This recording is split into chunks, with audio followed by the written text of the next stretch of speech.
Hello students, आज इस video में दूसरा क्वेश्चन करते हैं जो कि बहुत बार पूछा गया आपके बोर्ड के एग्जाम्स में 2022, 23, 24 लगातार ये क्वेश्चन आ रहा है आपके एग्जाम्स में। ठीक है, चलो क्वेश्चन देखते हैं। पहले, एक बहुमंजिल भवन के शिखर से देखने पर 8 मीटर ऊंचे भवन के शिखर और तल के अवनमन कोण 30 डिग्री और 45 डिग्री है। अब यहाँ पर क्वेश्चन को ध्यान से पढ़ना है। यहाँ पर उन्नयन कोण नहीं दिया, यहाँ पर क्या दिया है? अवनमन कोण। ठीक है, ओके। अवनमन कोण कौन सा होता है? जो ऊपर से आप नीचे देखते हैं। ठीक, अब देखिए, बहुमंजिल भवन के शिखर से देखने पर 8 मीटर ऊंचे भवन, बहुमंजिल भवन यानी कि जो इमारत होती है उनकी, ठीक है, और भवन छोटा होगा 8 मीटर, ये आपको दे रखा है। भवन की ऊंचाई दे रखी कितनी? 8 मीटर।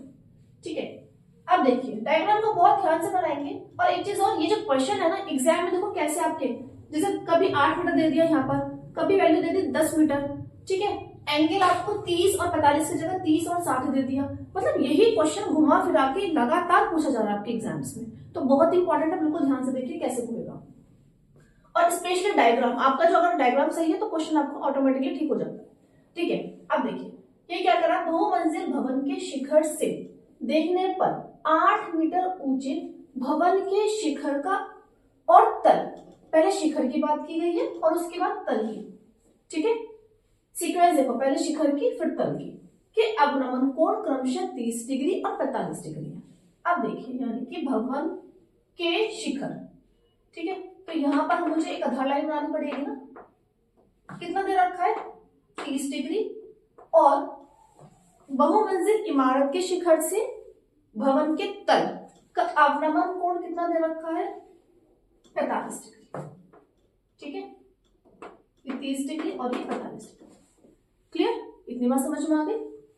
देखो, बहुमंजिला भवन के शिखर से बहुमंजिला इमारत के शिखर से भवन के शिखर का अवनमन कोण 30 डिग्री और इसके शिखर से भवन के तल का अवनमन कोण कितना दे रखा है? 45 डिग्री। ठीक है, अब हम क्या करेंगे, एक लाइन खींचेंगे यहाँ पर, ये आधार मतलब जमीन है ना, जमीन पर ही होंगे भी इमारतें।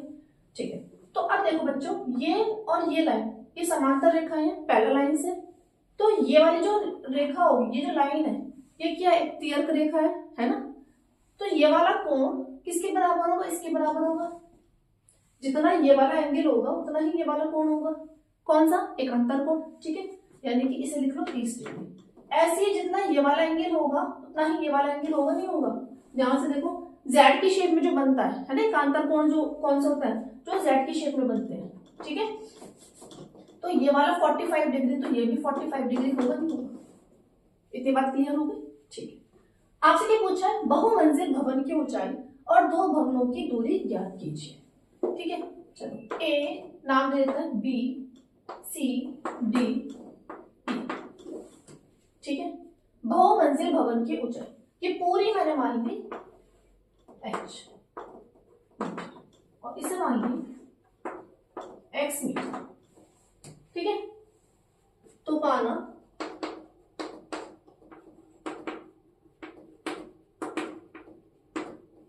बहुमंजिल भवन की ऊंचाई कितनी है? h मीटर और दो भवनों के बीच की दूरी कितनी मान ली? x metre.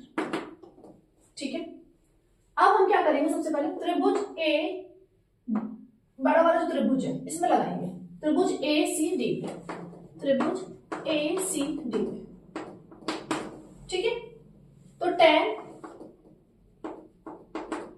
लगाएंगे क्योंकि लंब और आधार की बात हो रही है यहाँ पे, है ना, कण की तो कोई बात ही नहीं हो रही। तो लंब ए सी, आधार कितना है? D C. tan 45 की वैल्यू क्या होती है? 1। ए सी इज h और डी सी कितना हो गया? x, यानी कि x बराबर h। इसे समीकरण नंबर 1 मान लिया, समीकरण नंबर 1 मान लिया। अब क्या करें, इस दूसरे त्रिभुज में लगाते हैं, त्रिभुज ए बी ई में।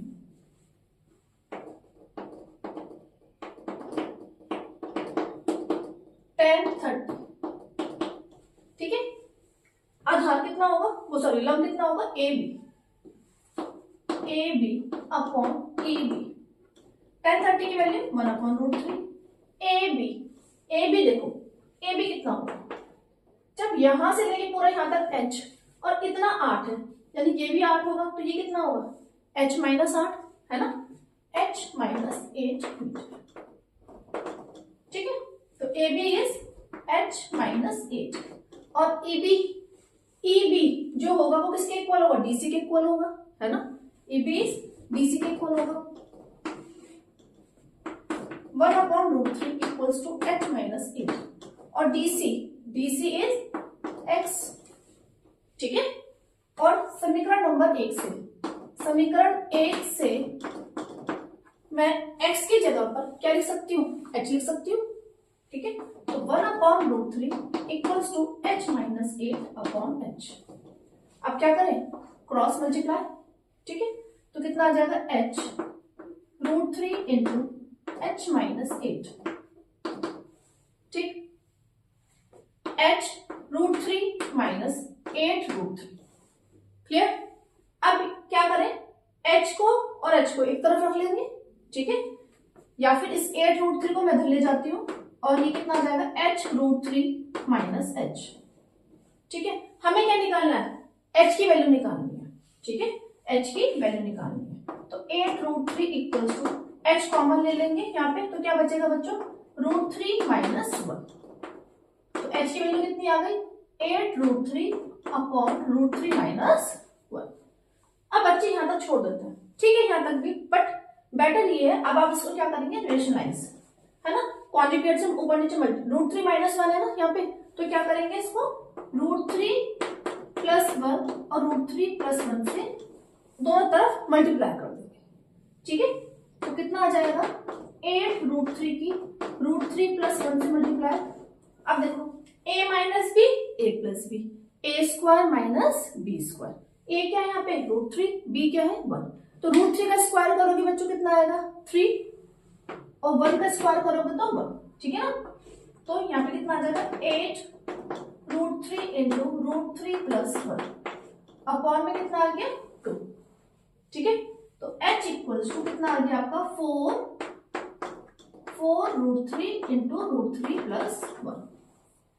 ठीक है, तो आप चाहे यहां तक छोड़ दीजिए। ठीक है, नहीं तो आप √3 की वैल्यू भी रख सकते हैं यहाँ पे। सही है, इतनी बात समझ में आ गई होगी। चलो, ये आपका आंसर आ गया h का, और जितना h आया है उतना ही आपका क्या होगा, x आएगा, यानी कि इस बहुमंजिल भवन की ऊंचाई कितनी आ गई, 4√3 प्लस 1 मीटर। क्लियर। ठीक है, और दो भवनों के बीच की जो दूरी है वो भी किसके इक्वल आ गई, इतनी, 4√3 प्लस 1। ठीक है, आगे बात समझ में। देखो, बहुत ही इंपॉर्टेंट क्वेश्चन है बच्चों, 2022, 23, 24 लगातार ये 3-4 साल से आ रहा है, और डिफरेंस मैंने आपको बता दिया, बस क्या है, क्वेश्चन सेम नहीं आ रहा, मतलब क्वेश्चन में 2 डिजिट चेंज कर करके आ रही है। 8 मीटर की जगह 10 मीटर दे देंगे, 15 मीटर दे देंगे, एंगल में 30 और 60 दे देंगे कभी। ठीक है, तो आपको ये मतलब ये चीज ध्यान रखनी है कि बस डायग्राम कैसे बनेगा। ठीक है, आई होप आपको समझ में आ गया होगा। अगर नहीं समझ में आया तो बच्चों वीडियो को एक बार फिर से देख लेना, और बच्चों अगर आपको लग रहा है कि आपकी कुछ हेल्प हो रही है तैयारी में मैथ्स की, तो प्लीज चैनल को सब्सक्राइब कर लीजिए, वीडियो को लाइक कर लेना, और जो भी आपके क्लासमेट है उनके साथ शेयर कर देना। Thank you.